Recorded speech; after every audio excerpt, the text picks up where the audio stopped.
Hello and welcome to my channel, or welcome back to my channel. My name is Jay and this is a web of classic tales. If you're enjoying the videos, please like, subscribe, share, comment. If you want notifications every single time a new video is uploaded, please click on the little bell icon. Today we'll continue reading L. Frank Baum's Ozma of Oz. After Billina had entered the palace, Dorothy and Evering sat down to await the success or failure of her mission, and the Nome King occupied his throne and smoked his long pipe for a while in a cheerful and contented mood. Then the bell above the throne, which sounded whenever an enchantment was broken, began to ring, and the king gave a start of annoyance and exclaimed, "Rockety rickets!" When the bell rang a second time, the king shouted angrily, "Smudge and blazes!" And at a third ring he screamed in fury, "Hippicaloric!" which must be a dreadful word because we don't know what it means. After that the bell went on ringing time after time, but the king was now so violently enraged that he could not utter a word, but hopped out of his throne and all around the room in a mad frenzy, so that he reminded Dorothy of a jumping jack. The girl was, for her part, filled with joy at every peal of the bell, for it announced the fact that Billina had transformed one more ornament into a living person. Dorothy was also amazed at Billina's success, for she could not imagine how the yellow hen was able to guess correctly from all the bewildering number of articles clustered in the rooms of the palace. But after she had counted 10, and the bell continued to ring, she knew that not only the royal family of Ev, but Ozma and her followers also, were being restored to their natural forms, and she was so delighted that the antics of the angry king only made her laugh merrily. Perhaps the little monarch could not be more furious than he was before, but the girl's laughter nearly drove him frantic, and he roared at her like a savage beast. Then, as he found that all his enchantments were likely to be dispelled, and his victims every one set free, he suddenly ran to the little door that opened upon the balcony and gave the shrill whistle that summoned his warriors. At once the army filed out of the gold and silver doors in great numbers, and marched up a winding stairs and into the throne room, led by a stern-featured gnome who was their captain. When they had nearly filled the room, they formed ranks in the big underground cavern below, and then stood still until they were told what to do next. Dorothy had pressed back to one side of the cavern when the warriors entered, and now she stood holding little Prince Evering's hand while the great lion crouched upon one side and the enormous tiger crouched on the other side. "Seize that girl!" shouted the king to his captain, and a group of warriors sprang forward to obey, but both the lion and tiger snarled so fiercely and bared their strong, sharp teeth so threateningly that the men drew back in alarm. "Don't mind them!"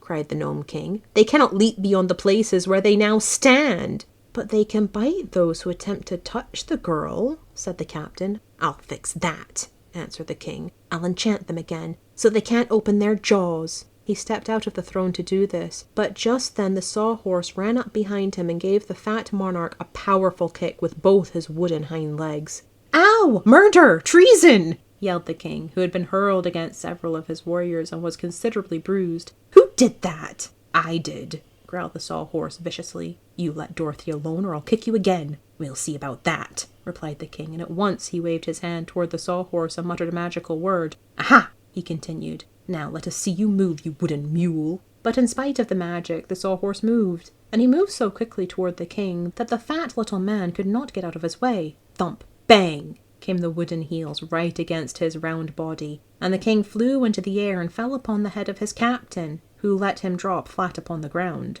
"Well, well," said the king, sitting up and looking surprised. "Why didn't my magic belt work, I wonder?" "The creature is made of wood," replied the captain. "Your magic will not work on wood, you know." "Ah, I'd forgotten that," said the king, getting up and limping to his throne. "Very well, let the girl alone. She can't escape us anyway." The warriors, who had been rather confused by these incidents, now formed their ranks again, and the sawhorse pranced across the room to Dorothy and took a position beside the hungry tiger. At that moment the doors that led to the palace flew open, and the people of Ev and the people of Oz were disclosed to view. They paused, astonished at the sight of the warriors and the angry Nome King seated in their midst. "Surrender!" cried the king in a loud voice. "You are my prisoners." "Go long," answered Billina from the Scarecrow's soldier. "You promised me that if I guessed correctly, my friends and I might depart in safety, and you always keep your promises." "I said you might leave the palace in safety," retorted the king. "And so you may, but you cannot leave my dominions. You are my prisoners, and I will hurl you all into my underground dungeons, where the volcanic fires glow and the molten lava flows in every direction, and the air is hotter than blue blazes." "That will be the end of me, all right," said the Scarecrow sorrowfully. One small blaze, blue or green, is enough to reduce me to an ash heap. Do you surrender?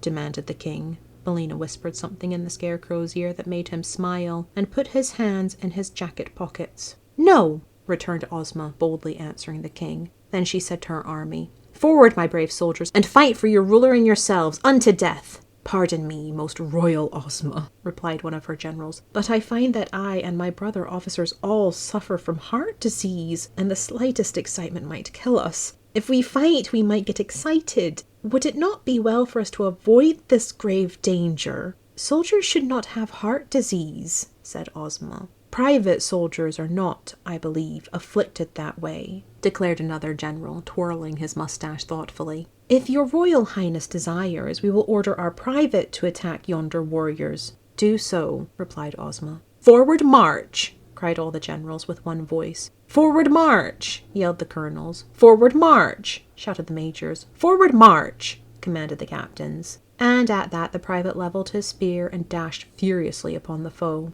The captain of the gnomes was so surprised by this sudden onslaught that he forgot to command his warriors to fight, so that the 10 men in the first row who stood in front of the private spear fell over like so many toy soldiers. The spear could not go through their steel armor, however, so the warriors scrambled to their feet again, and by that time the private had knocked over another row of them. Then the captain brought down his battle-axe with such a strong blow that the private's spear was shattered and knocked from his grasp, and he was helpless to fight any longer.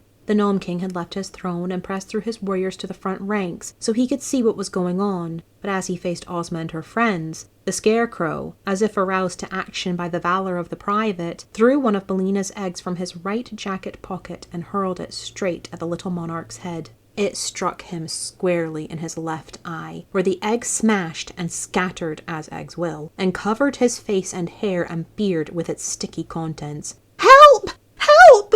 Screamed the king, clawing with his fingers at the egg in a struggle to remove it. An egg! An egg! Run for your lives! Shouted the captain of the gnomes in a voice of horror.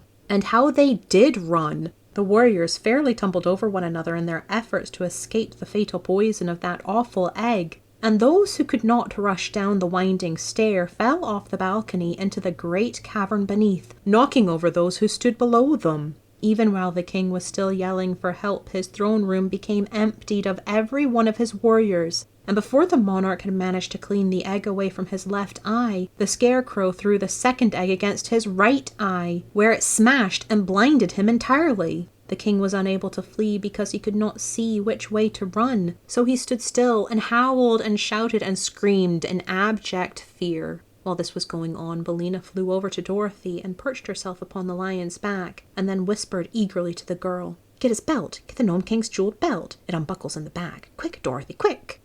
Thank you for listening. This has been L. Frank Baum's Ozma of Oz, Chapter 17. I've been Jay. This has been a Web of Classic Tales. Please like, subscribe, share, comment, click the bell icon for notifications. I hope you're having a fantastic day. Have a nice life, and I'll see you next time.